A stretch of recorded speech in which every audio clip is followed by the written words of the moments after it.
Hello. Human resource management का जो basic concept होता है वो शुरू होता है 5 एम्स ऑफ मैनेजमेंट से।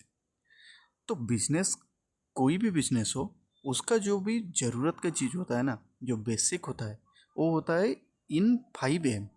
क्या क्या होता है? फर्स्ट होता है material, machine, method, money and man. क्या क्या होता है हम पहले बात करते हैं। अब हम कोई भी बिजनेस अगर चलाएंगे तो उसके लिए हमें कुछ रॉ मटेरियल की ज़रूरत होती है। ओके। अगर लेट से हम प्लास्टिक का बिजनेस शुरू करने वाले हैं। ओके।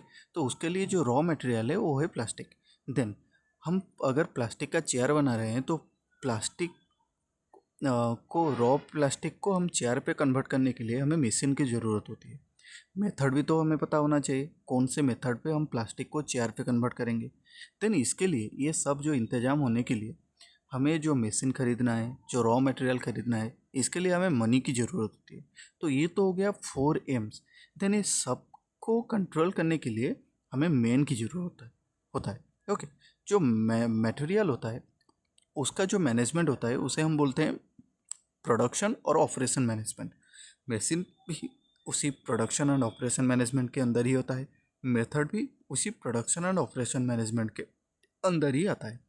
मनी का मैनेजमेंट को हम फाइनेंशियल मैनेजमेंट बोलते हैं। एंड जो मेन का मैनेजमेंट होता है उसे हम बोलते हैं human resource management.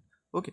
The most vital part of A business is human resource management, क्योंकि आपका अगर ह्यूमन ही मैनेज होंगे तो उसी के हिसाब से ही आपका सारा प्रोसेस एक स्मूथ मैनर पे काम कर सकेगा। Okay. So this is all about human resource management. Thank you.